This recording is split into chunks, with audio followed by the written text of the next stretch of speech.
चलेगा तू।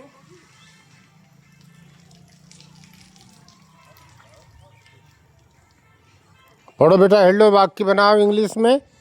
हाँ, स्पेलिंग होनो में देख ही लीजिए, दिक्कत आए तो। और दादी कहेगा हमसे कि यो नहीं भणतो थो, यो भणतो थो, उनको मार पड़ेगी। हाँ, समस्या हो तो हम यही काम करी दिया माल ढोर कने, उनके बाहरे बांधा है, निराव करा है। आप जब तक पढ़ो, बेन खे भी को छोटी पट्टी उसमें कागज़ पे छोटा बड़ा लिखी दो, वह भी लिखेगा, बहुत बढ़िया लिखे।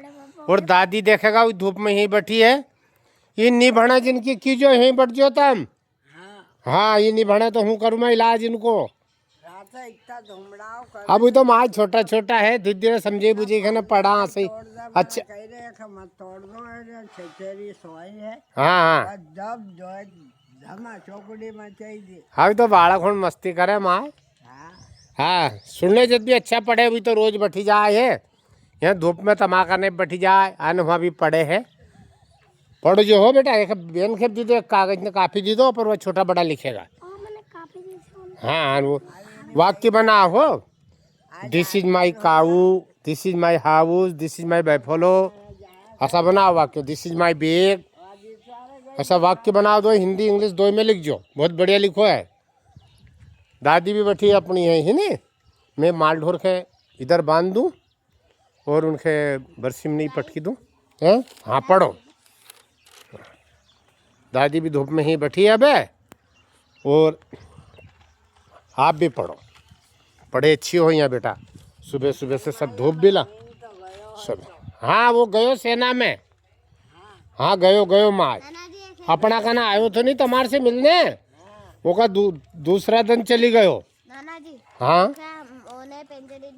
हाँ, एक लाइन भी लिखी दो के, सीताराम नमामि देवो नमा विष्णु।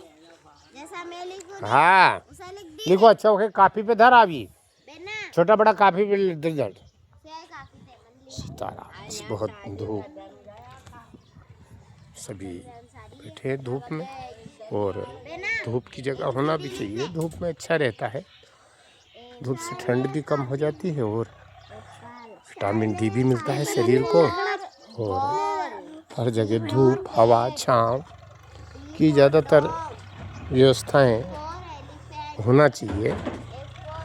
और घर पे पशु जैसे गाय, भैंस, बकरी, इस टाइप का कोई भी पशु हो, जिससे परिवार छोटे मोटे काम भी अपने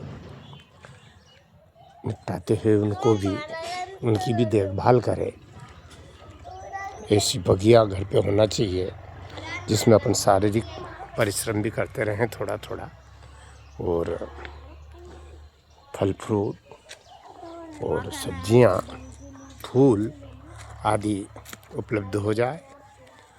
और ऐसे पशु का है, गौ माता का है, भैंस का है, बकरी का है, ये भी एक आध दो पशु घर पे हो तो उससे अपने को ताज़ा स्वच्छ दूध मिल सके, और थोड़ा अपना भी शारीरिक परिश्रम, उनका गोबर निकालना, उनको चारा डालना, उनके लिए चारा लाना आदि काम में थोड़े लगे रहें। और ऐसे कि बगीचे में लगे रहें, जब भी अपने पास समय हो तब थोड़ा बहुत उसमें काम करें, जिससे व्यायाम भी हो, शुद्ध ताज़ी हवा मिले, ताज़े फल मिले, अच्छा वातावरण मिले, फालतू समय का भी उपयोग हो, फालतू पानी का भी उपयोग हो।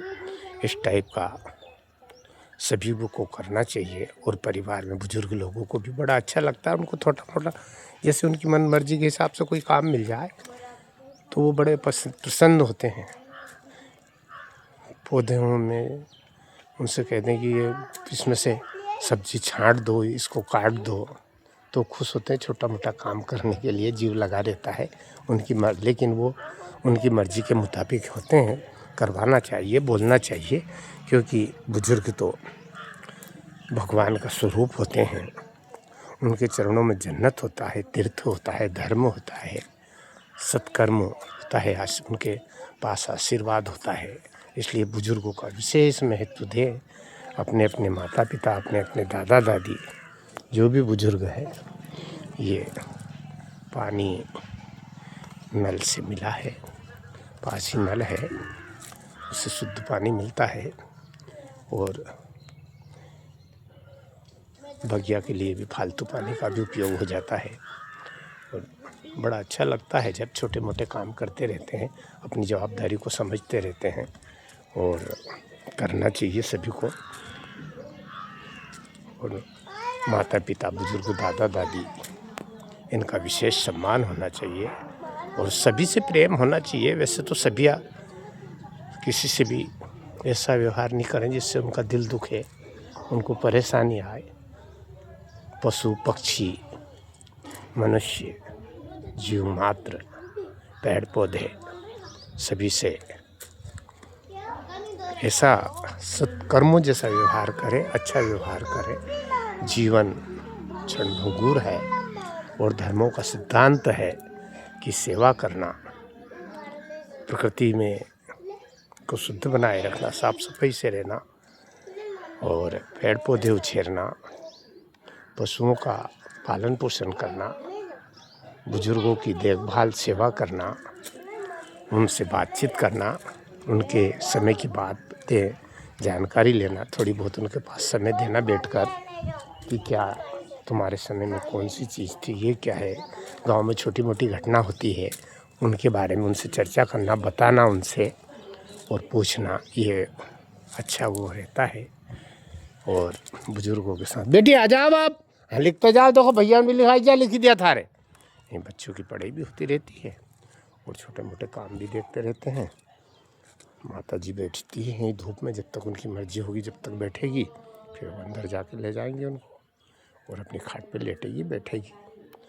और बुजुर्गों का अच्छा सम्मान होना चाहिए। बुजुर्ग परमेश्वर तुल्य होते हैं, उनका विशेष सम्मान होना चाहिए।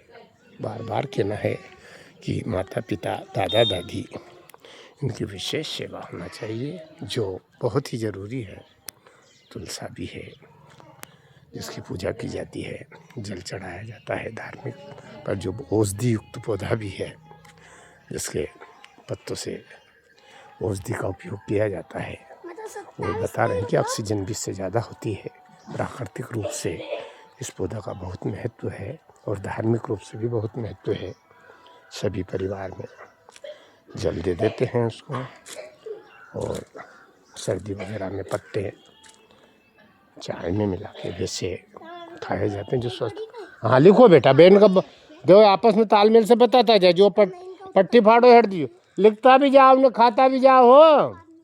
हाँ पढ़ो, भाई बहन स्वरूप लिया या तू कहीं ले, उनके भी दे दो। हाँ सेब ले तो उनको बहन को भी दे दो, दादी को भी दे दो, मम्मी से लेके आओ। हाँ हाँ बस ज़्यादा खाई लिया कोई बात नहीं।